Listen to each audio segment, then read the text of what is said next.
Welcome, Govcon Giants community, Govcon Giants family. Your host, Eric Coffey here, talking to you today with a special guest, Pierce. Now, Pierce is one of our Govcon Giants students, and I absolutely had to feature him on the YouTube channel, on the platform, because why? Pierce is some genius whiz kid who knows how to take and introduce a new product into the government sector. Something that a lot of you guys out there have been hitting me up about. It's like, Eric, man, I've got this idea on my brain, and I know that the government needs it, and I know that they want it, but how do I get to the decision makers, and what do I say? What do I present? Today, we're talking about SBIR, STTRs, we're talking CSOs, OTA, SCIFs, all these acronyms that, again, I don't know anything about because it's not my forte, but that's why we have a community of resources and people out there that we can showcase. And so today we are showcasing Pierce. So stay tuned for this video on how to introduce a new product to the government.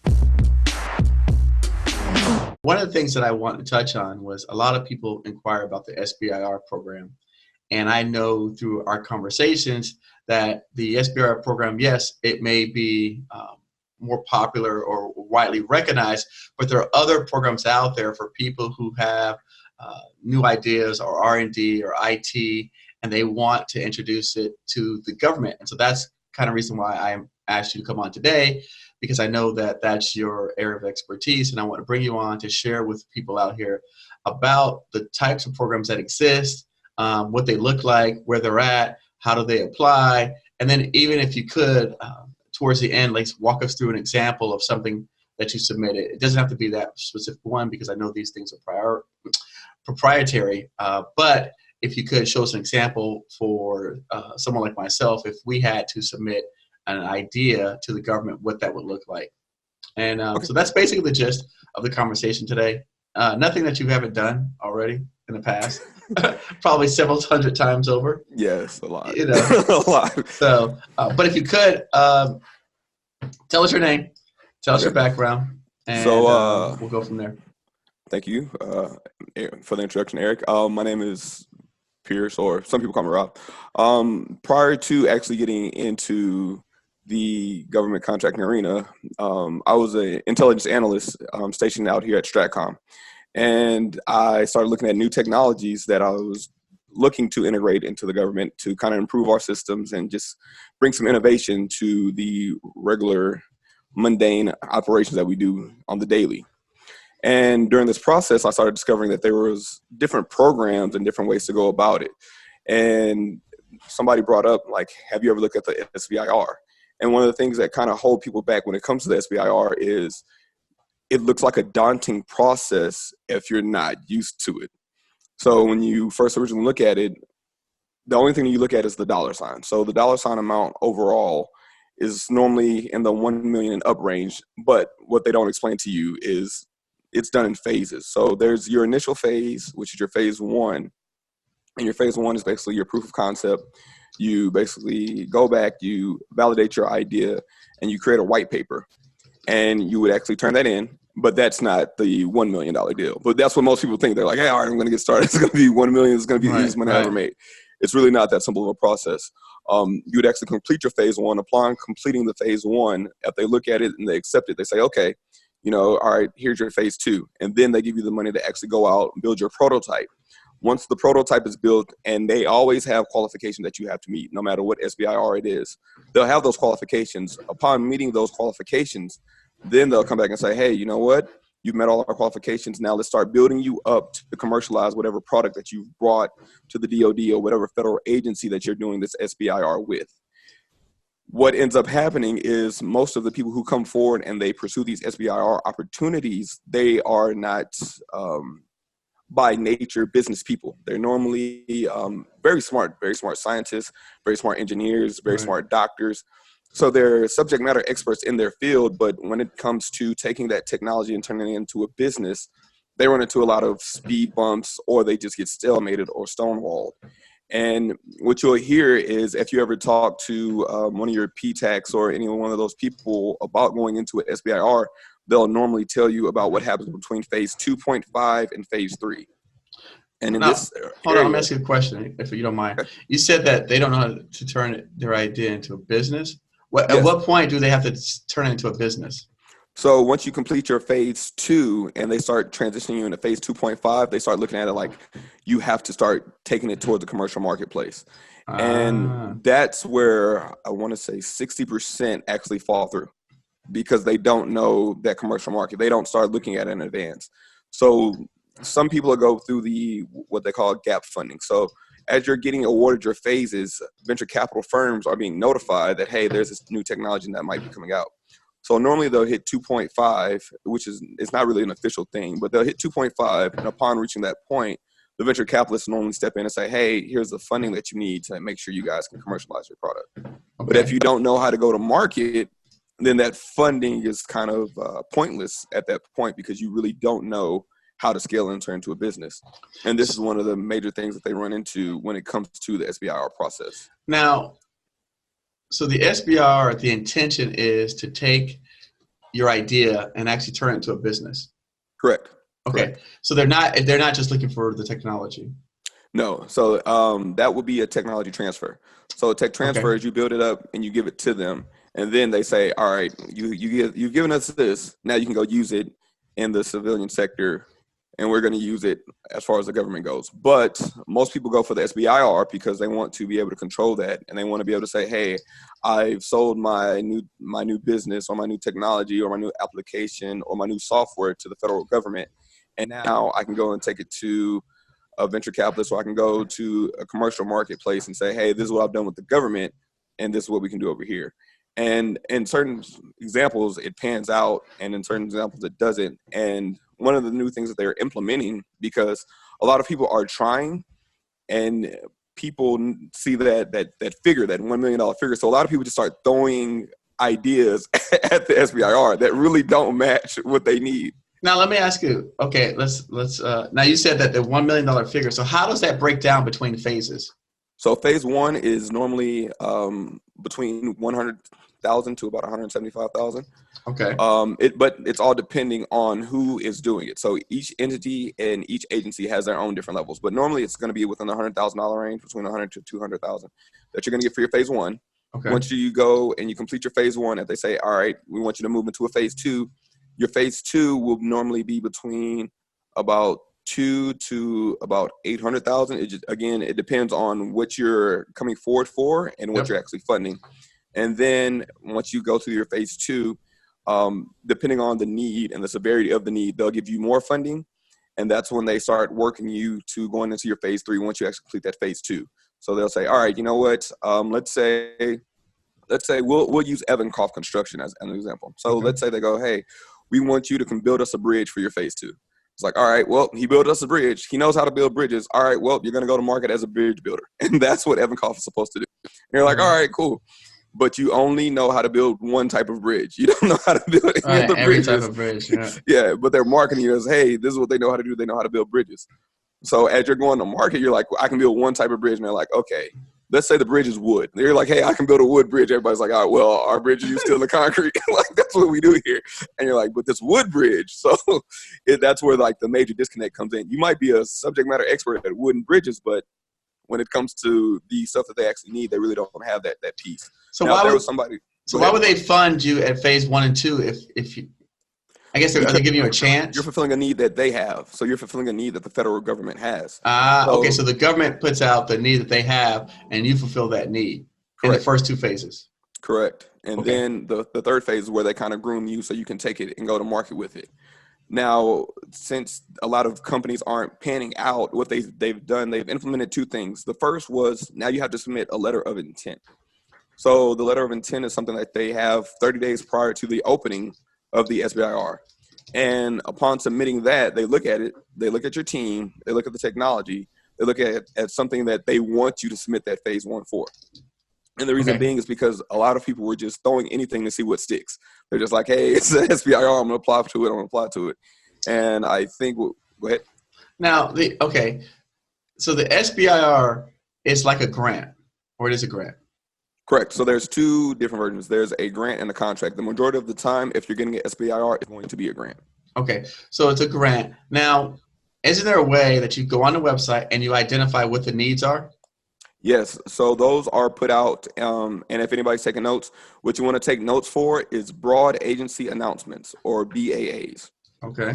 Broad agency announcements actually put out the requirements of the DoD or whatever entity it is for you to actually be able to go and look it up and see if the idea that you currently have actually matches the technology that they need, or the currently technology that you have or application that you have actually matches a tech need or a need that they have. And upon matching those up, they'll have their requirements. Most of the time, they want you to submit the letter of intent first. That's pretty much what's first now. So you submit your letter of intent. Upon looking it over, they might call you back, ask you a few questions, and then they would walk you into your phase one. When it comes to an SBIR, the thing that a lot of people run into is they don't get far enough ahead of it to actually be able to walk through it. So most people will see it, and let's say the SBIR starts in 15 days. And you're like, all right, we got 15 days, let's go. But you haven't done your due diligence research. You haven't submitted your LOI. You haven't done these things. And without doing those things, you're basically behind the power curve when it comes to actually pursuing that SBIR, because you don't have any real knowledge except for what they're showing you. And they're always willing to help you, but you have to call them. It's like reaching out to your PTAC or anything else. So you have to do that. And another big thing that people don't really think about when it comes to doing an SBIR, they think, okay, it's an SBIR, so I don't have to be in SAM. You still have to register in the system for awards management, even if you're pursuing an SBIR, because in order for them to pay you, you have to be in the system for award management. Interesting. Now, and I have looked at SBIRs before for a friend of mine. Sometimes their prime contractors are involved with SBIRs. How does that work? So what they'll normally do is it's like they have to vet you or something. Yeah, so sometimes they use an intermediary agency. So they'll go through one of those to actually kind of do the legwork and kind of, like you said, to vet him and make sure, okay, this is something we want to deal with. And when they do that, it takes some of that load off of the actual people who are doing the reviewing, because now they don't have a fire hose of applications coming in. Now they know those are the ones that are trickling through are actually of quality, and it's something that won't end up hurting them in the long run. Okay, so we're not essentially competing with the prime. No, not at all. Okay. So because when I looked at it, I'm like, wait, why am I submitting this to, I don't know, say Raytheon? It didn't make any sense to me. And in those situations, what they would do is they would work with you as almost like a subcontractor in a sense, I guess. And they would work with you, and then they would take it to the marketplace. So they'd be like, all right, well, we know we're working with these entities that need this solution. And they would actually take your solution to them, since they already have that rapport with these agencies and these departments to actually bring that technology forward. So that's where they go back and they say, okay, well, it might be easier for us, because everybody is looking for innovation, right? Which everybody wants it, but people don't know how to get it. So these BAAs, and they also have commercial, they also have CSOs, where it's pretty much like a BAA, where they're just looking for commercial solutions. And if you can bring them that, those are their versions of crowdsourced innovation. So the government actually does crowdsource innovation. We just don't know what it looks like. And they've even gotten to the point where they've streamlined the process. So before, one of the big things people used to run into is they were like, hey, I want to do a SBIR, but I don't have a grant writer. And that used to be like the major roadblock. They'd be like, I don't have a grant writer. I don't know how to do this. I don't know how to do that. So the Air Force actually spearheaded this. The Air Force came back and was like, all right, we're going to do a pitch day. And the pitch days work like this. You create a quad chart, which we'll cover those in a minute. So you create a quad chart, you create a PowerPoint deck, you create an info paper, and you bring it forward. And you send it to them, and if it's something that they like and it meets a requirement that they have, what they'll tell you to do is, all right, we want you to come and pitch us in person. Upon going and pitching them in person, if the pitch goes successful and they like what you're talking to them about, what they will do is, in turn, they will award you a phase one right then and there on the spot. So normally they take their government purchase card and they'll award it right then and there on the spot. And even if you don't know how to go through the SBIR process, you can go and look for one of these pitch competitions, or you can go through a OTA. It's called an Other Transaction Authority. And that kind of covers grants and all that also. And you can go through one of these two. And while going through one of these two, once you get to that point, you do your pitch, you can still get funding. Which, if you're a startup technology company, or you're a startup application company, or you have an idea, having the military backing you and giving you $100,000 when all you really did was went and registered in SAM and put together a team. That's pretty easy. Like, that's pretty easy, and it's a big payoff. Right. So the work is just looking through it, and based off of that, the Army has also gotten involved, and they're also doing something like that themselves. So this is kind of like the new thing that's going on within the Department of Defense, where they're trying to streamline the process to make it simpler for those who aren't really savvy on how the paperwork works for that SBIR process to be able to come forward and bring their technologies. Now, you said it's called the Air Force Pitch Day. Yes. So Air Force Pitch Day was the original one that they did. Okay. At this event, they gave out multiple contracts for $100,000. By the end of the day, they had given away $1.1 million in one day. Within 15 minutes of meeting you, they gave you your award for $100,000. Wow. I'm sure a lot of people love to hear that. Now, you said that what the three things that they bring: a quad chart, info deck. So you need to have a quad chart, and the quad chart, we'll cover that in a second. So your quad chart basically tells them about your technology. Right. It tells them about your team. Right. It tells them about where you would fit in the grade and scope of the DOD or whatever the agency is and what you're trying to fix. And then the very bottom quad is the cost and how scalable it is. Okay, so, but I guess what I'm trying to get to is what three things I need to bring: quad chart, deck, quad chart, info paper, and your pitch deck.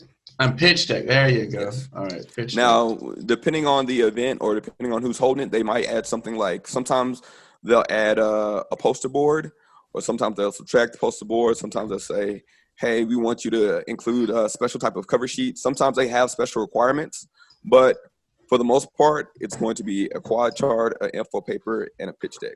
All right. Or they'll want a technical paper. They'll be like, hey, we want the info paper and we want the technical paper, which is just a white paper. And once you present that to them, they're fine. But in order to, I would say, if you're asking me for up to about, 15 sheets of paper and maybe a PowerPoint presentation, and I know I'm going to walk away with a contract, I'm going to do that. Listen. I mean, I got some ideas I might want to sell the government. Well, they're always looking. So I actually just came from an event last month, the end of September. And at that event, they spoke about it. And they said that they have 650, and this is the Air Force. They said they have $650 million to award annually for R&D and innovation. Now, I know everybody's like, that's a lot of money. You also have to keep in mind, the Air Force still buys aircraft, they still buy missiles. So it's other stuff that they're buying. It's not just. Well, but I mean, in terms of R&D, though, they're figuring out how to make that stuff better as well. Yes, correct. Right. That's fine. So, but the money is there, and they're willing to give it out if you have an idea that they know solves the issue. Okay, before we start discussing exactly how to fill out these forms and how to do this quad chart, info paper, pitch deck, going back to the broad agency announcements, where would I find those? And everybody's great friend, FBO. If you can go to FedBizOps. Oh, that's easy enough. Yeah. If you can go to FedBizOps, you can go in there and type in a broad agency announcement. Now, what they do is they do them quarterly. So you can actually go to the ACQ Department of Defense website. But for a lot of people, it's just easier to go to FBO. So if you go through FBO, just type in the keywords area, type in BAA, and it will pull up every broad agency.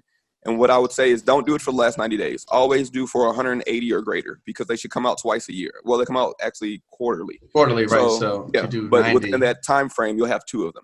Right. So you should be able to look at them, kind of see what they're looking at, and you can say, okay, my technology is good for this or it's not good for this. And it'll also notify you of when a pre-solicitation comes out. So when they do the pre-solicitation, it kind of gives you an idea, because they're really broad, hence the name broad agency announcement. So they're really broad in what they're looking for. They don't give you an exact detail of what they're looking for. So you might have something where you're like, you know what, it fits it, but it doesn't all the way fit. Go for it. Because even though your situation and your technology might not fit exactly to what they're looking for, what you have might open their open their mind up to ideas of things that they didn't think about, or things that they didn't address when they originally came up with that criteria or that area of interest. The event that you went to recently, what type of people are there from the government? Are those like technical people? So they're tech scouts. So their whole job is to come, and it's not an aggressive crowd. It's very conversational, very personal. So what they'll do is, prior to getting to the event, they evaluate your technology. They look at it as a technology readiness level to see how far along you are with your technology and where your technology ranks at. And you have to be a stage 2 or stage 2 or higher to be able to actually go and present a poster board. Do you have that chart where we can show it on the screen? Yes. Hold on 1 second. Let me see. Sure. So here's a quad chart example right here. Okay, so you see it? Yep, you see it. Okay. So while we have it up, we'll walk you through it. So up here in this top corner right here, it's just your name of the company, where you're located, if they have any questions, who they need to contact, your phone number, and your email. By the way, don't let me forget, we were supposed to go over the technology readiness level. Okay. So actually, once we get to the bottom corner, we'll touch on it because it's actually built into this chart. Perfect. So once you go there, you kind of take a look at that, and they're going to give you a technology or capability overview. And you're just kind of telling them about what your technology does. So we'll go back to Evan Koff building wood bridges. So, hey, this technology I have lays down wood faster than any other man on the planet can. So we'll say it does that. So that is your kind of overview. You want to make it kind of as short as possible because you have to keep in mind you're not the only person that they're looking at. It's like applying for a job. The HR department is looking at hundreds of thousands of resumes. So they want to get the bottom line up front or the bluff and just say, okay, this is something we can work with or this is something we can't work with. Okay. So you kind of give them that, and then you give them your bullet points of what makes you stand out. What makes your bridge building capabilities stand out? Is it low cost? Is it done faster? Is it sturdier? Can it resist and hold up longer than any other bridge that's currently out there? Like, what makes you stand out? And all that goes in this bullet pointed area. Now, it looks like you have an example on the screen here. It talks about, okay, so let's use that example instead of my bridge. So, well, I mean, people might want to see the wooden bridge. But they're going to, no comment. So with this one, it's just talking about minimizing waste. So it says the technology assists in minimizing the waste stream while simultaneously offsetting the cost by producing a combustible gas that can be utilized to generate electricity and heat. So what makes them stand out is it minimizes the waste stream and it offsets the cost. So they're telling you up front, this is how we help you guys out with the savings. And this is what kind of propels us up to be something that you guys should be looking at because we produce a combustible gas that can be utilized to generate electricity and heat. So they're telling you up front what the technology can do, how it works, and the benefit of it to the DoD. And then underneath that, they just kind of have their bullet points or the things that make you stand out that you believe, hey, this is what I really stand behind when it comes to my product. Then you move over to the right, which is your subcategory. The subcategory is the combatant command or the need. Every combatant command has their own needs that they put out within the broad agency announcement. And when you're looking at the broad agency announcement, it'll say the combatant command, or it'll say, hey, it falls underneath this area. Be it C2, which is like your command and control, your C4I cyber, which is normally your defensive areas, your medical and your force protection being healthcare related items.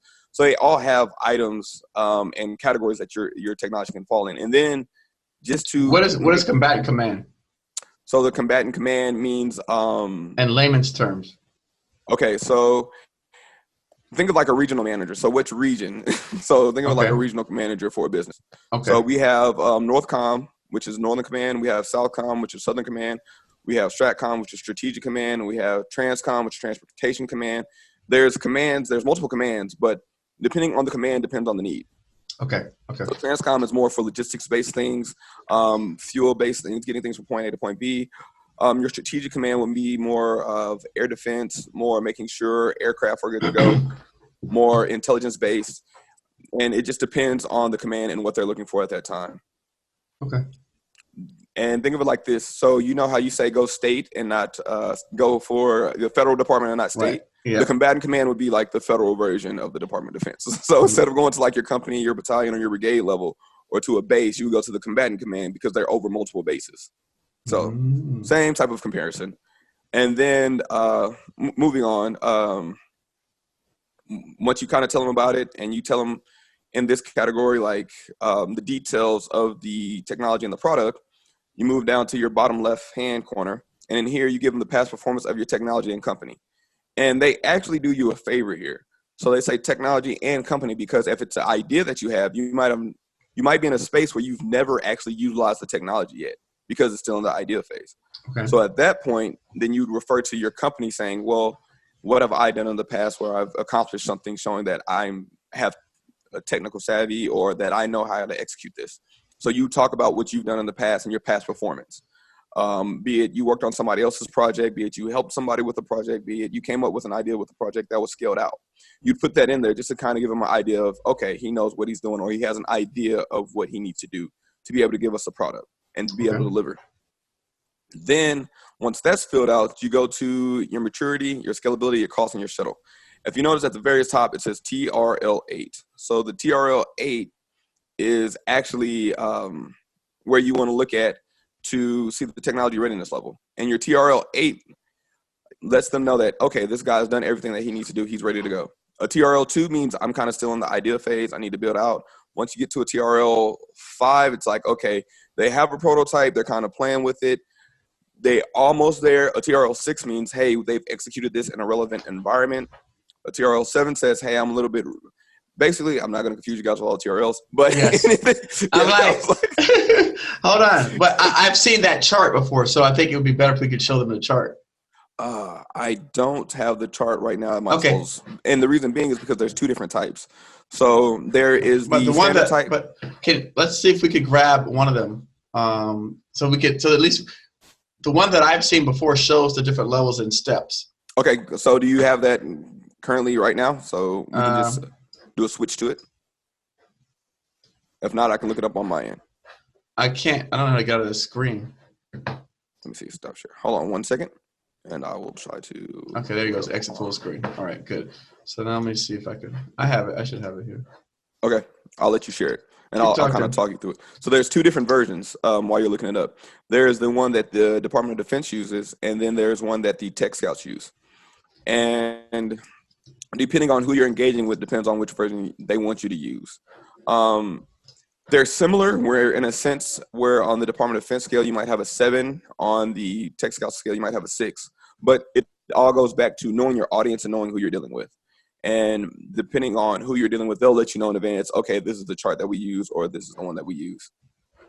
And from there, you can kind of infer where you rank at on the chart. But if for just purposes of right now, if you're in the idea phase, you're lower than a 6. If you've already executed your technology and you've already walked through it, you should be at a 6 or higher. And that's kind of how they look at the line of where you should be at and where you should be at in your funding. Here we go. Okay, so this is the actual Department of Defense one. And if you look over to the side, each number is actually telling you where they should be at. And we will make this information available to everybody watching. So if you, there should be a link inside the show notes. If not, we could send us an email. We'll be able to make all this information available to everyone. All right, so there you go. So that's what you were talking about from 1 to 9, technology readiness level. Correct. And then here is the combat and command needs that we discussed. Now, with this, it gets updated quite often. So if you look, so we'll use, for example, if you look across the top, that's every combatant command that actually has a need. And if you look to the far left-hand side, underneath the roll-up category, it tells you under what category it falls, be it C2, C4I, or cyber. From there, let's say we're looking to bring a technology in, right? So this is what we do. We'd go and since we have it on the board, we'll look at, let's say, counterterrorism and crime. So what you do is you go, okay, operations and missile support is where counterterrorism and crime is at. All right, let's see what meets whatever I'm trying to work on. So let's say you're doing facial recognition technology. So you start looking across, and the first thing that will catch your eye would be identity activities, which is, we're already here. So okay. If you look, it says biometrics, forensics, documentation, and media exploitation, my apologies, denial of anonymity, and coalition interoperability. Yep. Kind of grainy on my screen, but I can read it because I sent you this, so like, I know what it says. Yes. But So if you actually look at that, so you automatically know, okay, this facial recognition technology that we have, it falls underneath this category. So you'd say, okay, well, who's the combatant command that can benefit the most from this? You look up and you see AFRICOM. So you know, okay, well, U.S. AFRICOM is who I need to go and present this to. Ironically, I just submitted something to U.S. AFRICOM earlier today, like 2 hours ago. So oh, nice. Good example. Yeah, I was like, perfect timing. But so you'd actually go through there and you'd say, okay, well, this is where we fit in at, and you'd submit it for them. Now, even though you're doing facial recognition technology in this example, it still qualifies because it falls into the realm of what they're looking for. So they might look at it and say, okay, well, if we have facial recognition technology, then the people that are coming through and utilizing the technology or being scanned, they are no longer anonymous. So you still fall underneath that category, even though it doesn't directly say facial recognition technology. Right. Denial of anonymity. Okay. Yep. So that's how you have to kind of look at it. So it's not as simple as a control F for like a keyword. You actually have to look at it, and once you look at it, you can say, okay, well, this works here, this doesn't work here, and that's kind of how you proceed forward. So I think he was talking about me. Oh, of course not. I just happened to see it pop up. I didn't say that you did it. Yeah. Okay. But so once you see that, you go from there, and when going from that point, you'd put together. I'll pull up my quad chart if you allow me to share. Yeah. All right. So let's see. I cannot share while he's sharing. I stopped sharing. I know, but I'm a little faster on the trigger than you are, so it All right, I did something. All right, so now that we're back, let's look at this bottom corner here, and we know what the TRL 8 is because we just looked at the chart, which would be available. So if you guys want to take a look at it, you can. And then right here you have the maturity, your scalability, your cost, your shuttle, and what they're telling you right now is, hey, we've done it on a small scale, it's been proven. And they want to know your scalability. So you see how it says keyword can be scaled for large municipal systems. So you want to let them know how big it can be scaled to, how many patients it can hold, how many warfighters it can support. You want to give them that information. They want to know if it can be scaled. Like if you're working with a battery, they want to know, can you scale it down small enough to fit in a smartwatch? Can you scale it up large enough to fit in a Humvee? These are the questions that they ask because they want to know what they're going to get back off of their investment. And if you look underneath it, it says individual units cost $500K with a 10-year service life. So they know how much they'll be able to get out of this investment once they invest into it. And then they come to the final question, which is the most important question when it comes to the quad chart. How long will it take you to get to market? So they ask you, if we don't help you right now, how long would it take for you to have this technology ready for us? And it says small quantities currently in production and currently available. Okay. So they're saying they can do it, but they can't do it on a large scale because they don't have the funding or the backing. And this is what the Department of Defense likes to see. They like to see that you've already taken the initiative and you're not just waiting for DoD money to be able to scale, and you're taking some steps to actually make sure you're good to go. And then they have timeline with financial assistance, and it says ability to ramp production quickly with an additional funding of $1 million. Now, well, the thing that's missing here is they normally want a time frame. So if you're saying, hey, even if it's as long as it's not like a wild guess, but if you're like, hey, 6 months from now, we can have this to you, 12 months from now, we can have this to you, 18 months from now. Once you start getting 18, you're kind of out there. But depending on the technology and depending on what you're bringing forward, they might be willing to wait. But normally they want it between probably 12 to 14 months. If they're going to invest in something, they want a pretty quick turnaround. That way they can start rolling it out. Because just because you created it, they still have to go through the process of training the warfighter that's going to utilize it, training the team that's going to work on it, getting it out there and fielding it. So they have to add that in. And a lot of people don't think about that when they're making their quad chart. So you might say, hey, realistically, it's going to take us 18 months. Okay, so it's 18 months, and now you have it to them. But for them to field it, you have to add on another 6 months. So now they're at 24 months before it even touches the hands of the warfighter. And that's something that a lot of people don't think about. So it's something just to kind of keep in mind. Like whatever I'm developing, it's going to be a fielding time that I have to add on to this. And once I add this fielding time onto this, will this still be a valid solution for whatever problem the military is currently facing, or the Department of Defense, or this federal agency is facing? So it's just something to think about. While I have the screen up, I'll pull up the pitch deck just to kind of show everybody the walkthrough process, because I know I mentioned it earlier. So here's the pitch deck. Let's see, share. And let's go to the presentation mode. All right, so If you look, it's the title slide, the date, the person presenting, whatever event you're at, and then you include like a graphic of your company or whatever logo you have or a photo of whatever you created. And then this is kind of like an overview. So what we discussed in the top left corner, you just kind of throw that up there. You tell them what it does and what problem it solves. No details on technology, just, hey, bottom line up front, this is how we kind of work. This is how we help you. Okay. You're going to give them that information, but it's on a further slide. So they're going to ask about your system performance. And when it comes to your system performance, that's your company history. And if you don't have any technology, then you just kind of talk about your customer history. You say, hey, this is what we did in the past. You talk about the background, your expertise, and where you kind of fall into the grand scheme of things, because you want to show them like, hey, we can perform this. Hey, we have the team for this. And then you'd say, let's say this isn't your first SBIR. Let's say you've done something on the local level where you've helped out the city, or you've done something where you've competed and won an award. You'd put that information in there just to say like, hey, we've worked and somebody's already validated us. Somebody else already wants to back us. And this is how we plan to move forward with that information. And you're just kind of showing we are a valid company, a valid team of people. We actually have the credentials and the qualifications to perform the actual job. Right. And the why does this company deserve to work with the DoD? That is not something that you really need to focus on. That very last bullet is not something you need to focus on. Like, don't jump all the other stuff and say, if I tell them why I deserve to work with the DoD, that's not going to work. They're going to ask you about those other bullets. And then they have the relevance to the DoD. So when it comes here, it's just asking about the details. Remember how in that very first slide says don't mention your details? Mm-hmm. So you focus on your details here and you state which capability or area of interest the DoD was looking at that your technology meets, or that your idea for a technology meets. And you'd fill in that information. As you're filling in that information, you'd say, this is what you're asking for. This is where our technology comes in. Telling them the end state of using your technology.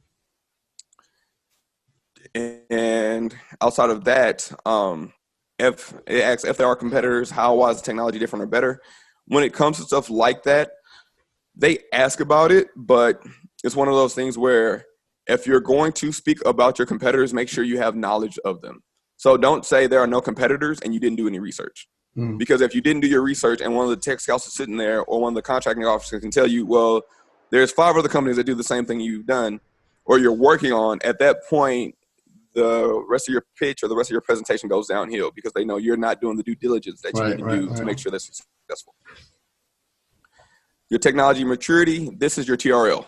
So that TRL list that Eric pulled up a few moments ago, this is where that comes in. So you look at it, you say, okay, based off of what I know, we're at this TRL level, and you just kind of explain why you feel that you're at that TRL level. Make sure that your TRL level is correct, because there are companies out there that really didn't understand this piece and said, hey, we've done this technology before, or somebody else has done this technology, and they tried to say, since somebody else did the technology, that it works for them when it doesn't. You still have to do it for yourself because you're selling them technology, not the other company.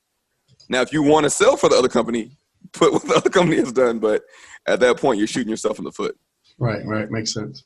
And then your scalability is how fast you can ramp up and what value you can deliver. And that's pretty much all this slide is. It's a lot of words, but in layman's terms, that's all it boils down to. Okay.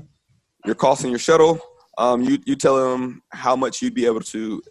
With this, the best thing to focus on, you're going to tell them how much it costs, but you also want to let them know, and this is something that they kind of gloss over. If you look in the quotation that says, does this replace a product? Yeah, a process of product. But what you want to look at is how much less expensive will this be? And what they look at is, okay, how much manpower can we save if we use the technology? And how much can we save with spending if we use this technology? So if you can touch on one of those 2 points when bringing the technology forward, you automatically put yourself in a better position because it helps them to justify the amount of money that they're spending up front. Because they'll look at it and say, okay, yeah, I'm spending $1 million now, but over the next 5 years, we can save $10 million. Right. So it automatically justifies the amount of money that's being spent. Makes sense. And then they have your summary slide, really simple. Make sure you say thank you. I know it's second to the bottom, But say thank you. Always use some sort of professionalism, even if it's just going around shaking hands. If I'm giving a presentation like this, normally what I'll do is I'll go around and I shake everyone's hand in the room that I pitch to or that I present it to, even the scribes. So they have scribes in there that take notes on the information that they give you and the feedback that they give you for you to go and improve upon. I even shake their hands. You just want to show that, hey, I'm a professional and I'm just not here to go through the motions. And once you do that, that's it for the actual presentation itself. Wow, nice. Good job. I feel like clapping. And we also have a Word document that we can bring forward. I'll kind of give you guys an overview of it. Let's see. Let me share. Now, what's the Word document on? Oh, I didn't tell you about the Word document. That was keeping No, but what it is it's the pitch deck recommendation. So I'll share it real quick so people can kind of get a quick view. So we talked about the quad chart. We talked about the pitch deck. Correct. What about the info paper? So we're going to pull that up next. So here we go. Okay. I'm going to show you the pitch deck. So this is a quick rundown of your pitch deck. And if you're pitching, how much time you should take. So it kind of gives you a quick rundown. I'll send this over to you. That way you can include it also if people want to take a second and kind of look at it. And it gives you how much time you should spend on each slide. Like that's the minute that you spend on each slide. So you don't really have an excuse to go over. They're like, hey, this is how much time you have. Make sure you stay within these limits if you want to actually deal with them. So let's see, info paper instructions. Let me make sure. Info paper. All right, so here's the info paper right here. Let me share info paper. So the info paper is pretty simple. Your info paper, share. Your info paper itself is coming from, it says from your application, but the info paper, I'll send this over also. The info paper is basically just telling them about the technology, and most of this can be pulled from your quad chart. If you've done your quad chart correctly, it's plug and play at that point. All this stuff right here is just telling you to give them the bottom line up front. Don't beat around the bush. Be very direct with what you're doing. So that's that first paragraph. This is what we do. This is how it works. This is what we can save you. Then this is just your formatting. It's the government. Anybody who's done a contract with the government knows they want stuff in a certain format. And if you don't, I just talked about that today with someone on the phone. In fact, we won't touch on it here. But okay. I just used that as an example. You know what? Forget it. We are going to touch on it here. So because it's relevant to the matter at hand, which is so I was telling about someone who had an opportunity for a contract, and so the government person said, send me over a capability statement. And the government person said, your capability statement must contain these items. If it does not, or if you do not send a capability statement, I will delete the email. Wow. But, and some people might say that, oh, that's bad, and why are they so hard, and they're an a-hole and all this kind of stuff. But to me, I like it because they tell you the rules of engagement, so you know how to play the game. So for me, I'm cool with that. As opposed to, when we're dealing with local inspectors, one inspector say, if you do these 3 items, you're done. Another inspector says, oh, no, I don't care what he says. Do something different. There's always inconsistencies, at least in this regard. If you give them Times New Roman 16, or the rest is Times New Roman 12 with 1 inch margin, single space, you should be okay. Yeah. Well, they look at it like, if you can't follow simple directions, right? Do I really want to deal with the headache of giving you money and then having to make you follow directions? Exactly. So they just kind of use that to have you self-disqualify. So if you don't follow directions, they'll look at it and they'll say, all right, well, you didn't do what we asked you to do. Okay, well, we're not going to, or depending, if you have a pretty good rapport with the tech scouts or whoever you're sending it to, they might give you another chance. But let's say it's all dependent on that person. And right. When it comes to most of these things, you really don't know the people that you're engaging with because your paper or your product has to sell itself. It's like writing a proposal. They don't know that Eric Coffey's here. You're not standing there talking about the proposal in front of them. But it has to sell itself. Sure. And then once you put in your information, you just kind of put in your POC. And the key thing to remember about this is whoever your POC is, they have to have knowledge of your company. Mm-hmm. And the reason being is because that's the only person they're going to call. So if you put your name on that POC line and let's say you're the CEO of the company, and you're like, hey, I own this company. I'm the CEO. I want them to call me for everything. Right. All right. So if it's a technical question that you don't know, right. Guess who's on the hook when they call? Oh, yeah. No. You are. They're not going to wait for you to say, right. hey, let me call my tech guy. No. All right, hang up. Like, you're wasting time at that point. Or they're going to be like, you need to get this to us fast. And I think when I was talking to the Tech Scout, they said they get 80 emails a day from people saying, hey, this is technology that I have. This is what I want to do. So since they receive these emails daily, if you actually do come forward with the email, and when you do come forward with your email, it doesn't contain what it needs to contain, or they tell you need to fix something and you don't fix it, you automatically go to the bottom of the pile. Ooh. So let's say they tell you, hey, I need this on Friday, and it's Thursday, and you don't get it to them until Tuesday. Everybody that emailed them on Friday and Monday are now in front of you. Wow. It's like going to the DMV. If you don't got what you need, you're going to be there for a while. I like that. That's a very good analogy, going to the DMV. So, okay. And I think at this point, let me see if there's anything else that I have for you. So we went over quad chart. Yep. We went over the pitch deck. Yep. We went over the information paper. Right. And, let me clarify. So this information that we just went over, for anybody that might be watching or tuning in, this information is actually for, and you can go look these up also if you're on FBO.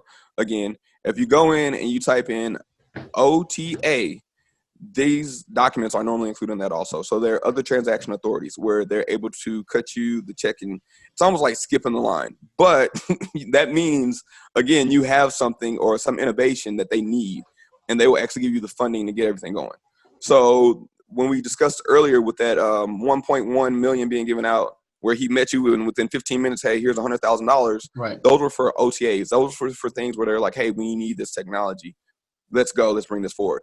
And the thing that I submitted for earlier for one of my clients for the AFRICOM submission for the CSO, that was also falling underneath that category. So if they are selected, they're going to call them, say, hey, of course, they're not going to Africa, but they're going to say, hey, we want you to do a virtual pitch. So you just set up an office space, you complete your pitch, and at the completion of your pitch, if they like it, they'll cut you the check right then and there. They'll swipe the card, and they'll send you the money. But you got to be in SAM. you got to be registered. I think we all have that at this point. You'd be surprised. So the event I went to, it was people sitting there, they're like, oh man, yeah, I'm so happy to, yeah. And once the tech scout told them, they're like, you guys are in SAM right now. Like, what? And they're like, you're not in SAM. And they're like, I didn't think we needed to be. And they were like, well, how's the government going to pay you? But again, remember what I said in the very beginning. They're subject matter experts in their field. They're very smart scientists. They're very smart doctors. They're very smart engineers.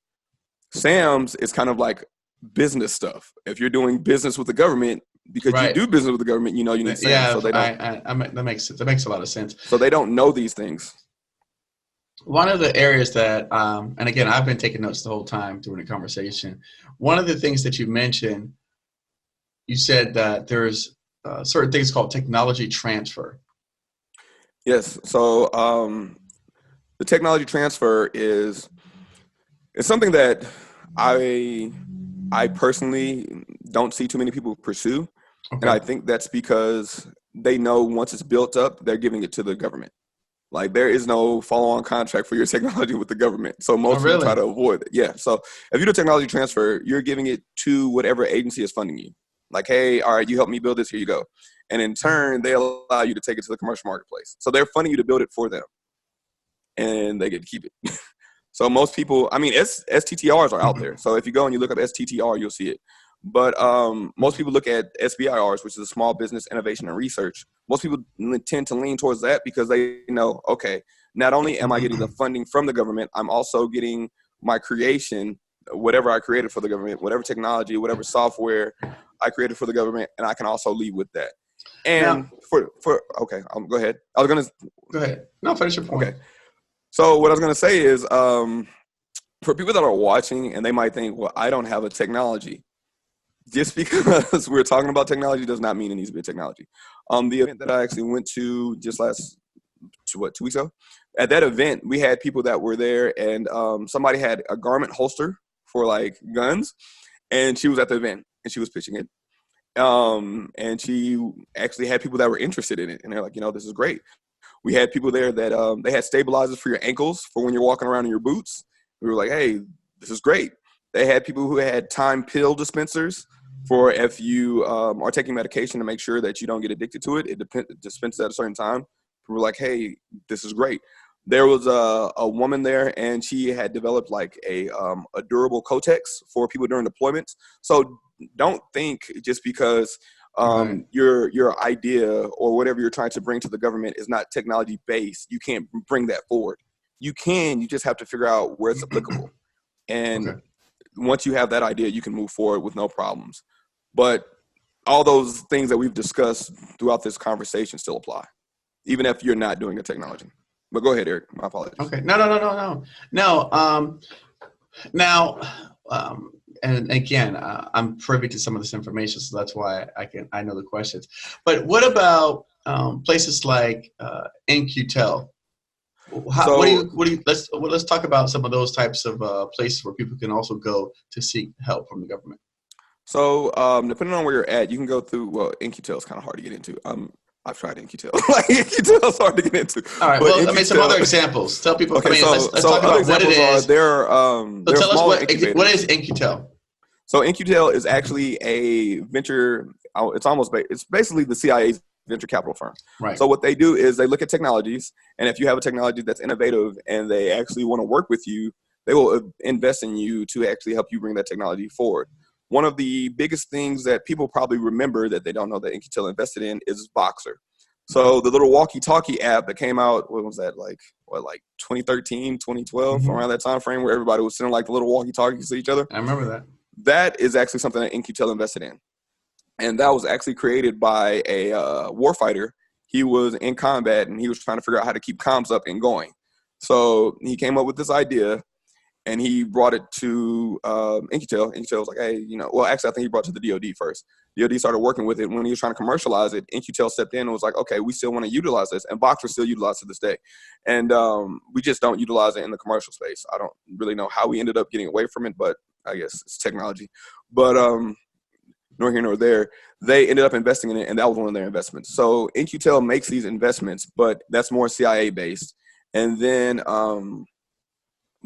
every department has their own people that actually go out and they look for these things. So you can go on FBO and you can search for something, and it might not say a department or agency. It might say like the Millennium Corporation, or it might say something like a DIUX. I've seen that before. Yeah, well, the reason being is because those people are they're normally like agency intermediary partners. So what they'll do is they'll go and they'll find the technology, they'll vet it, and then they'll say, you know what, we want to help you, we want to back you, and we also know, hey, this is where the technology will kind of fit in at. So once you start working with them, you're good to go. So the biggest thing that you'll probably see now is DIU. It used to be DIUX because it was kind of like experimental, but now the Defense Innovation Unit, those are one of the major people that are out there looking for those technologies to actually bring it forward. Okay. And there's a few other companies. That's not the only one. There's multiple companies. It's just the visibility of them. So you actually have to go looking for them. They actually don't come looking for you. And if you really don't know where to start, I would say going through FBO or just going through acquisitions and trying to go that route. Because, again, they get so many people coming towards them, and their whole job is to go out and look at the technology. They really don't focus on trying to find Eric or trying to find Pierce. They just focus on getting the technology or dealing with the people that they know that have the technology. Wow. No, this is great. This is a mouthful. Yes, and I apologize for anybody that's listening if I kind of gave it to you fast, but you can always pause and rewind. So there's that.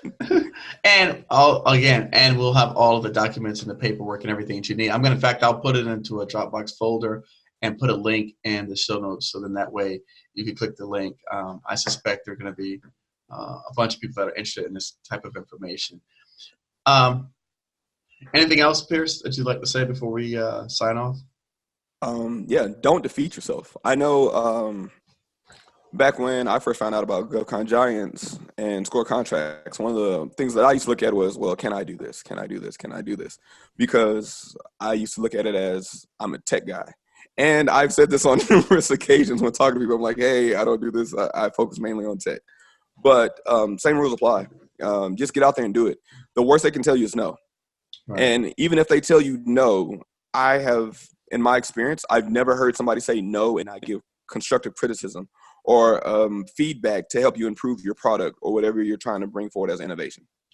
One of the things that you didn't mention, and I definitely want to touch on this, because again, I think it's really relevant. We had a student came to us in the organization that you helped. I matched her up with you because she had a university that was interested in a technology, and you helped her facilitate working with that university, identifying a technology that was the Navy wanted it. No, NASA. NASA. So I keep saying Navy. I know you do that a lot. I know. I apologize. But either way, so you told her who to reach out to at NASA, right? And then she reached out to them, and then they expressed an interest in that technology. Correct. Correct. So the way that process worked was upon meeting her, we sat down, we went over everything, and again, that uncertainty. And she kind of had that level of uncertainty, but I'm like, your technology is something that they need. Like, I knew this was a need because I had already talked to the tech coaches before. So it would literally, hey, you just got to show up. Right. Something that they used to say in the military is like right place, right time, right uniform. Like, just show up with the stuff that you need. And if you're there, we'll make it happen. So she was like, hey, everything's good on our end. I was like, okay, cool. Let's reach out. And during the outreach, I think it took us some time. So we did a phone conference. I think it was like maybe 2 hours. I helped her go through all the different technologies because she had like 4 different batteries that were eligible to be presented to NASA. So we went through, we looked at them, looked at the patents, looked at the way that it should be written up. I helped her write it all up, and we sent it out to them. And they ended up reaching back and saying, hey, we like what you have. We want you to come out, and we want you to work with us. And one of the things that she had that was an advantage, and I noticed this when I went to the event at the end of September. One of the people who actually went forward the year prior for the NASA opportunity, they went the year before. So I just saw him while I was there, and I was talking to him. I was like, hey, NASA's doing this thing. It should have already happened right now because it's the 10th. So it should either be getting ready to happen or it should have already happened. I know the submission deadline for this NASA thing was October 4th. Okay. But we were talking about it, and while we were discussing it, the guy goes, yeah, I went last year. And I was like, oh, okay, great. Wow. So what did you come away with? Like, how did the battery work out or whatever? And keep in mind, when we were talking, I said, they're really smart engineers. They're really smart scientists, but they don't have that business aspect. What ended up happening was he said they made it all the way to the top 3, and they didn't get selected in the top 3 because they didn't have a commercial go-to-market plan. So they had everything else. Wait, hold up. You said that really fast. They didn't have a commercial go-to-market plan. So they had everything else, but they didn't have their business side planned out to figure out what they were going to do business-wise. So having some idea of what you want to do business-wise is always important when coming up with technologies. Wow, that's great. Or you'll get people who are stalemated. So I was talking to somebody earlier today, and they have a complete technology. Everything's already built. And they're talking to me, and they're like, yeah, we're struggling to get off the ground. Like, our money's tight, and we don't have anything. I'm like, you have a whole technology complete. Like, you have everything. They have an app. They have a software. They have everything. Right. And they're just like, yeah, we can't get it off the ground. I was like, have you guys ran a campaign? Have you guys done any marketing? Have you guys tried to generate any traffic for your solution? And they're like, no, because our customer is this. And I was like, well, you can look up your customer. You just have to do the outreach. Right. But again, it comes back to they're really smart scientists. They're really smart engineers. But that business side of it is like, they thought, all right, I'm going to come create it. I got something great here, and people are going to come to me. It's like, no. You have to make people aware of what you have, what you're doing. Same thing with score contracts with Govcon Giants. Like, if nobody knew that you're giving out this service or you're providing all this valuable information, nobody would be able to work with you. But now they know that you have it. I'm pretty sure your inbox probably stays full of people reaching out. So same thing. What's interesting is that when I back many moons ago, a friend of mine who was a PhD computer science, computer and electrical engineer, and he was like a PhD. This guy was a genius. He recognized that even though he was really smart, and he knew that he could not communicate to the people, so he needed a business person to partner with. So I think that's great what you said, because anyone out here listening may see this and say, hey, I could qualify and I have a great technology, but be mindful that if you don't connect with or work with someone who has the business acumen to be able to help you leverage that idea, it's going to essentially go nowhere at the end of the day. Yeah. and they've kind of gotten to the point where they don't. And that was the first time that I've ever heard somebody say, "Hey, we didn't make it because of this," and I was like, "Wow." But I think they're starting to crack down on it, because over the summer I went to an event out here. Well, it wasn't out here, but fine. I went to an event in Iowa. Yes, Iowa. So I went to an event. Oh, nobody cares.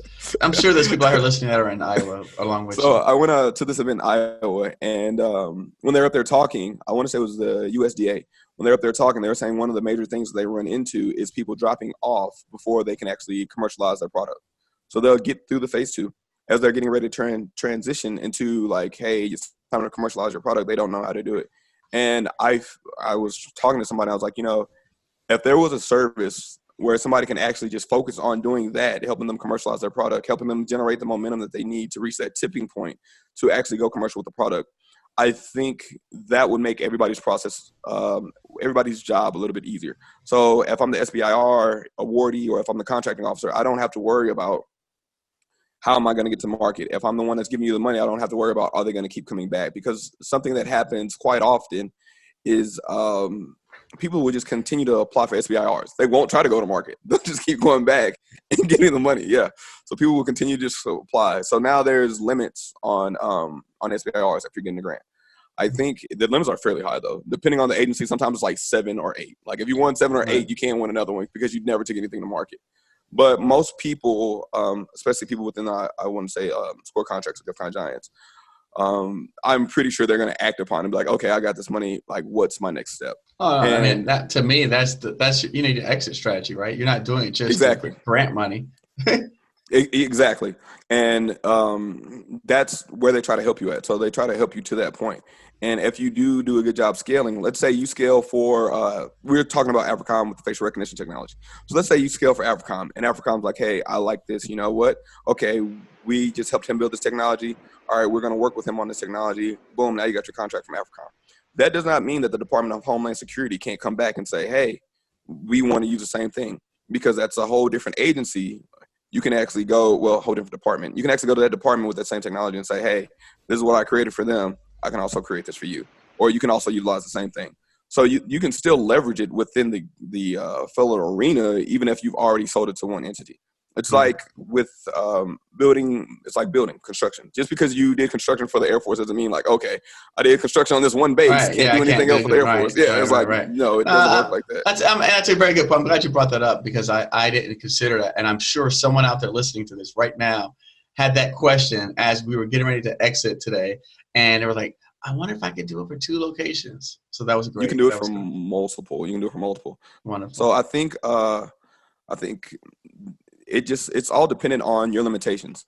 And again, I know we just talked about technology, but if you have an invention of some sort, bring it forward. There's a guy at the event I was just at. He had invented self-healing metal. So after a certain amount of time, it kind of, if you shoot it after a certain amount of time, it heals and goes back to its original shape. So, but it's not instantaneous. So anybody at home, it's not within like 5 minutes. Hey, I know. We already listen. They already thinking superhero stuff. Yeah, I was like, this is not Terminator type stuff. It takes some time. They like superhero. But it goes back to normal, and that's one of the things that he brought forward. But keep in mind that involves no software. It involves nothing. The individual that brought forward the garments, all these were garments that she sewn at home to be able to hold a gun, and she was able to come forward with that. And it's not software based. The young lady that actually brought forward the durable Kotex for women in combat, that is not a software-based thing. Was it you that talked to me about the person that had some kind of blanket or something that they made that was for the packaging of bombs? Yes, it wasn't for bombs. It was a blanket that they made for some screws for the actual Air Force. Yeah. So they were made to hold screws from the Air Force to avoid them getting scratched up by the regular blankets and packaging. The reason why it was considered an innovation is because this blanket was actually lighter than what they were currently using, and it actually cradled the screws better. So it was lighter, and they saved money on shipping, and it also didn't scratch up or scrape up the screws. So when they needed to bolt it in, everything worked like it was supposed to. And that's somebody that was making blankets, and they were able to come forward with that as an innovation. Wow. So don't think just because you're not working on some software or you're not working on some technology or not working on some app that you don't have something to bring forward. It's just finding the person to present it to. You have to, again, know your audience. If you know your audience, you're good to go. And now I have heard horror stories where somebody was presenting something, and I think we talked about this a while back, Eric, the guy that was presenting the technology that he had for submarines to the Air Force. Okay. And it's like the technology was great. The guys at the Air Force was like, we love the technology, but it doesn't apply to the Air Force. Like, we can't do anything with this. We can tell you who to go to, but we can't, other than that, we really can't help you. And that's why you want to make sure you know your audience. So the same way that you research a government contract that you're going to go and bid on, you need to research that command, research what they're working on if you can, and try to figure out where you fit in prior to approaching them. Don't just say, hey, I have this good idea, look at me.